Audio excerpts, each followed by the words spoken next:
बच्चों first question क्या कहता है कि write the following in decimal form and say what kind of decimal expansion each has. यानी कि हिंदी में अगर हम इसको कहते हैं कि आपको दशमलव प्रसार बताना है किस प्रकार का है और हमें सबके दशमलव रूप लिखने हैं। ठीक है, तो डेसिमल एक्सपेंशन दो टाइप की होती है, एक होती है टर्मिनेटिंग, एक होती है नॉन टर्मिनेटिंग।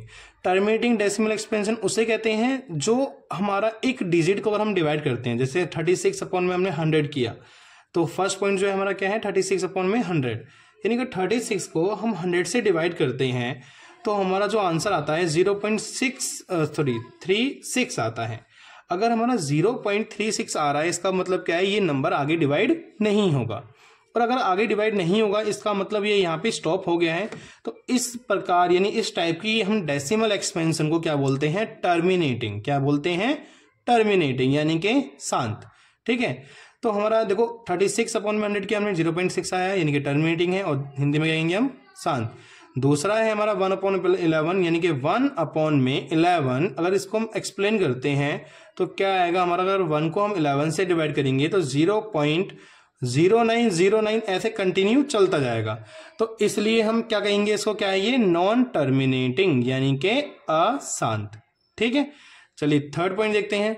थर्ड पॉइंट है हमारा फॉर 1 अपॉन 8। अगर हम इसको सॉल्व करते हैं यानी एक प्रॉपर फ्रैक्शन में लिखते हैं, ये अभी क्या है मिक्स फ्रैक्शन है। ठीक है, तो 8 4 जा 32, 32 प्लस 1 33 यानी 33 अपॉन में 8। तो 33 को अगर 8 से हम डिवाइड करते हैं तो हमारा आंसर क्या आएगा 4.125, यानी कि ये क्या है हमारा टर्मिनेटिंग। क्या है हमारा टर्मिनेटिंग यानी कि शांत।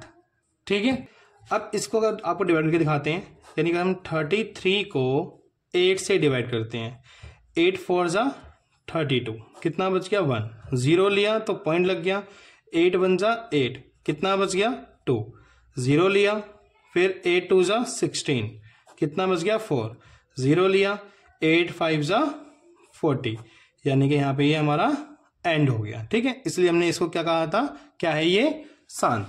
ठीक है, चलिए फोर्थ पॉइंट हमारा क्या है 3 अपॉन में 13।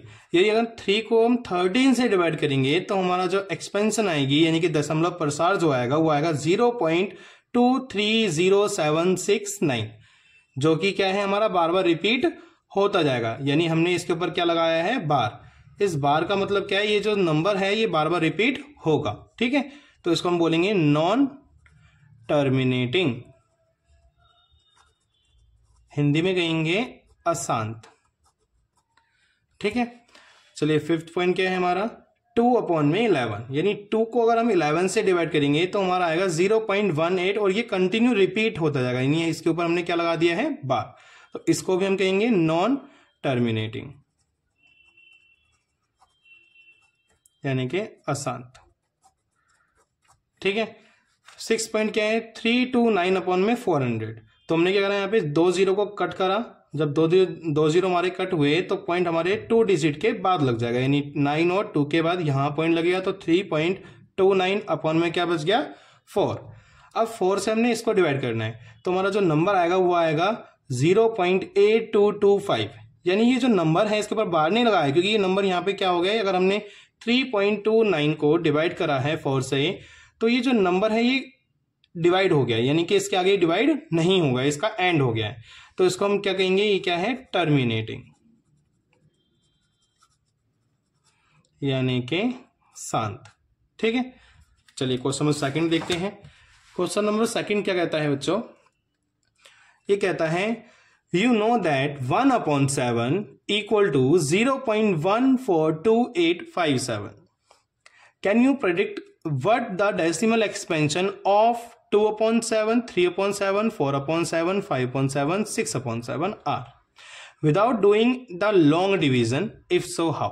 यानी इसने कहा है कि क्या 1 upon 7 अगर आपको गिवन हो तो आप 2 upon 7, 3 upon 7, 4 upon 7, 5 upon 7 और 6 upon 7 इनका डेसिमल एक्सपेंशन बता सकते हो, यानी दशमलव प्रसार बता सकते हो।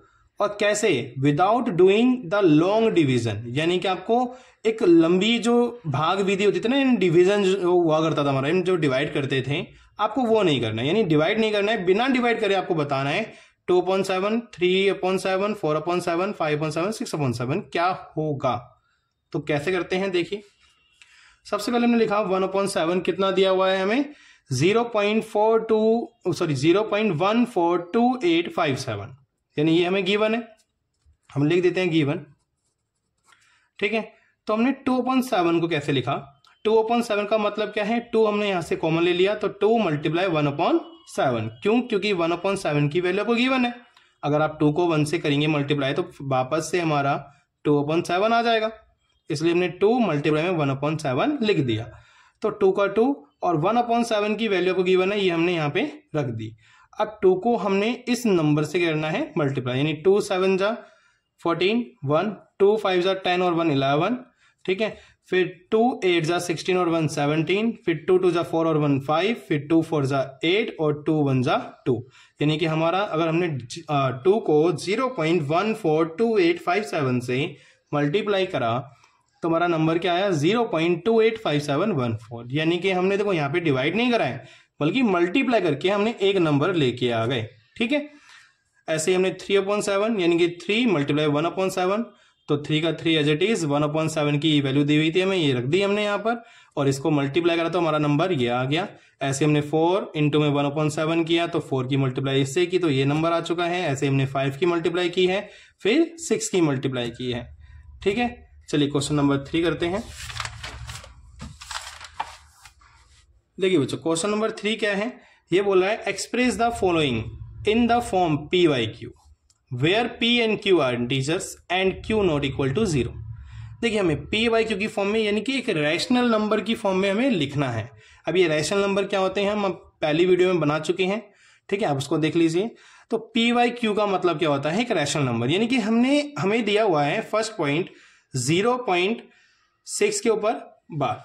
ठीक है, तो अब इसको कैसे लिखते हैं, देखिए सॉरी हमने यहाँ पे सॉल्यूशन करा, हम पहले लेट कर लेते हैं 0.6 के ऊपर बार, इसको क्या लेट कर लेते हैं कि ये क्या है x इक्वल टू बार है मतलब 0.6666 कितना भी ले सकते हैं, इसको हमने इक्वेशन 1 लेट कर लिया। ठीक है, तो अब क्या करना है हमें, देखो बच्चों हमें बस इतना सा करना था कि जो 0.6 के ऊपर बार है इसको लिखना है कि ऐसा कौन सा नंबर था जिसको डिवाइड करने पर ये नंबर आया है। ठीक है, तो हमने इसको लेट करा क्या कि 0.6 के ऊपर बार यानी कि x इक्वल टू 0.6666 कितना भी ले सकते हैं हम, तो हमने 4 6 ले लिए। अब हम करेंगे क्या, अगला स्टेप हम इस इक्वेशन 1 को मल्टीप्लाई करेंगे इससे 10 से। पहला स्टेप क्या है, आपको 10 से करना है, फिर 100 से, फिर 1000 से। ये कब तक करते रहना है, ये तब तक करना है हमें जब तक हमारे पॉइंट के डिजिट क्या ना हो जाए, मैच ना हो जाए। यानी देखो हम लिखते हैं यहाँ पे मल्टीप्लाई बाय 10 टू इक्वेशन 1, यानी कि समीकरण 1 को 10 से गुना करने पर, लिख देते हैं यहाँ पे हम समीकरण 1 को 10 से गुणा करने पर। ठीक है, तो इसको 10 से हम करते हैं क्या मल्टीप्लाई, तो 10 से तो 10x आ जाएगा और इसको 10 से करेंगे तो पॉइंट यहां पर आ जाएगा, यानी 6.6666 कितना भी 6 ले लो आप, इक्वेशन 2 हो गया। अब आप देखेंगे कि पॉइंट के बाद यहाँ पे क्या आ रहा है 666 आ रहा है, यहाँ भी पॉइंट के बाद 666 आ रहा है। ठीक है, जैसे ही पॉइंट की डिजिट मैच कर जाए तो आप करेंगे इस वाली इक्वेशन में से ऊपर वाली इक्वेशन माइनस कर देंगे।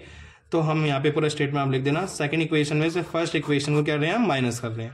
10x minus x equal to 6.6666 में से माइनस कर दिया क्या 0.6666। तो यहाँ पे बच्चों 10x माइनस x हुआ तो 9x आ गया और 0.6 कट जाएंगे, क्या बचेगा 6। तो x इक्वल टू 6/9, यानी x क्या था हमारा, x था बच्चों 0.6 के ऊपर बार। ठीक है, और इसको आप चाहो तो 3 से डिवाइड कर सकते हैं, ऊपर नीचे 3 2 जा 6 होता है और 3 3 जा 9। यानी अगर आप 2 को 3 से डिवाइड करेंगे तो आपका नंबर क्या आएगा 0.6 के ऊपर बार, ये आपका डिफाइन होगा। तो हमारा ये आंसर आ चुका है। ठीक है, चलिए सेकंड पॉइंट की तरफ बढ़ते हैं। तो बच्चों हमारा सेकंड पॉइंट है 0.47 के ऊपर बार। ठीक है, तो यहां पे क्या है 7 के ऊपर बार लगा हुआ है। तो यहाँ पे हमें लेट करना है सबसे पहले क्या, x इक्वल टू 0.47 के ऊपर 12 है, तो बच्चों 7 कितना भी आप ले सकते हैं, तो हम हमेशा 4 ही लेते हैं। अब क्या करेंगे, हम इक्वेशन 1 को किससे करेंगे मल्टीप्लाई, 10 से लिखेंगे मल्टीप्लाइंग बाय 10 टू इक्वेशन 1। इसको 10 से किया तो 10x, 10 से किया तो पॉइंट यहाँ पर आ जाएगा, यानी 4.7777, ये इक्वेशन 2 हो गया। अब देखेंगे कि हम यहाँ पे पॉइंट के बाद 7 आ रहा है, यहाँ पॉइंट के बाद क्या आ रहा है 4 मैच नहीं कर रहा। अब इसी इक्वेशन को हमें करना है किससे मल्टीप्लाई, 100 से। हम यहाँ लिखते हैं मल्टीप्लाइंग बाय 100 टू इक्वेशन 1, यानी समीकरण 1 को 100 से गुना करने पर। इसको करते हैं 100 से, यानी कि 100x आ जाएगा ये, और इसको 100 से क्या तो पॉइंट 2 डिजिट के बाद लगेगा, यानी कि 47.7777, ये इक्वेशन 3 हो गया हमारा। अब हम करते हैं क्या है, इक्वेशन 3 को देखते हैं, 0.77 है, इक्वेशन 2 में देखो 0.77 है, दोनों मैच कर रहे हैं, तो इक्वेशन 3 में से इक्वेशन 2 को हम माइनस कर देंगे। ठीक है, तो 100x में से अगर 10x गया, यानी 100x माइनस में क्या 10x इक्वल टू 47.777, एक और 7 ले लेते हैं, माइनस करा हमने क्या 4.7777, तो 100 में से 10 गया, कितना बचेगा 90x, और ये 47 देखो पहले पॉइंट वाले माइनस कर दो आप, पॉइंट के बाद सेम है तो कट जाएंगे, फिर 47 में से 4 जाएगा, कितना बचेगा 43, तो x एज इट इज, और ये 43 यहाँ पे रहेगा, 90 डिवाइड में आ जाएगा, वहां पे मल्टीप्लाई में है, तो अब 43 अपॉन में 90, x क्या था हमारा 0.47 के ऊपर बार, और ये 43/90, यानी कि अगर हम 43 को 90 से डिवाइड करते हैं तो हमारा आंसर क्या आएगा 0.47 के ऊपर बार, ये हमारा आंसर आ चुका है। ठीक है, थर्ड पॉइंट देखते हैं। थर्ड पॉइंट है बच्चों 0.001 के ऊपर बार। ठीक है, देखिए आपको एक शॉर्ट ट्रिक बताते हैं हम बच्चों कि अगर 0.001 के ऊपर बार है, ये कंप्लीट यानी पॉइंट के डिजिट की बाद जो जीरो लगते हैं, मतलब जो भी डिजिट है, सॉरी जो पॉइंट के बाद जो भी डिजिट है, अगर उसके ऊपर सारे के ऊपर बार लगा हुआ है तब बहुत ईजी होता है हमारा करना। कैसे करते हैं देखिए, सबसे पहले तो आपको लेट करना है, क्या लेट करना है कि x इक्वल टू क्या 0.001001 कितना भी आप ले सकते हैं, ये इक्वेशन 1 हमने लेट कर लिया। ठीक है, अब हमें क्या करना है, हमें ये देखना है कि कितनी डिजिट है, 1 2 3, 3 डिजिट है, तो 3 डिजिट वाला सबसे छोटा नंबर क्या होता है बताइए, सॉरी 3 डिजिट वाला नहीं, 3 0 वाला 1000, तो 1000 जो नंबर है हमारा क्या है, 30 वाला नंबर क्या है, सबसे छोटा नंबर है, तो आपको 100 से नहीं, यहाँ पे किससे मल्टीप्लाई करना है 1000 से, तो आप सीधा कर देंगे यहाँ पे मल्टीप्लाइंग बाय 1000 टू इक्वेशन 1, यानी कि समीकरण 1 को 1000 से गुना करने पर। इसको करा हमने 1000 तो ये आ गया 1000x, इसको 1000 से क्या है तो 0.30 के बाद 3 पॉइंट के बाद लगेंगे, सॉरी 3 डिजिट के बाद हमारे पॉइंट्स लगेंगे, यानी 0 1 2 3, यानी यहां पर हमारा पॉइंट आ जाएगा 1.001001, कितना भी आप ले सकते हैं 001। ठीक है, तो इक्वेशन सेकंड हो गया। अब देखेंगे आप कि पॉइंट क्या 001, पॉइंट क्या 001 सेम मैच कर रहे हैं हमारे, तो इक्वेशन सेकंड में से 1 को हम क्या कर देंगे बच्चों, माइनस कर देंगे, तो 1000x में से माइनस करेंगे x इक्वल टू 1.001001 में से माइनस करेंगे 0.001001, 1000 में से x गया तो 999x आ गया, और ये पॉइंट वाला हमने माइनस कर दिया, तो 1 माइनस 0 क्या आएगा 1 ही आएगा। अब x इक्वल टू 1 अपॉन में क्या आ गया 999 आ गया। ठीक है, तो हमने x के लेट किया था 0.001 के ऊपर बार, इक्वल टू 1 अपॉन में 999, यानी अगर हम 1 को 1999 से डिवाइड करेंगे तो हमारा आंसर क्या आएगा 0.001 के ऊपर बार, यानी ये नंबर हमारा रिपीट होता जाएगा, तो हमारा ये आंसर आ चुका है।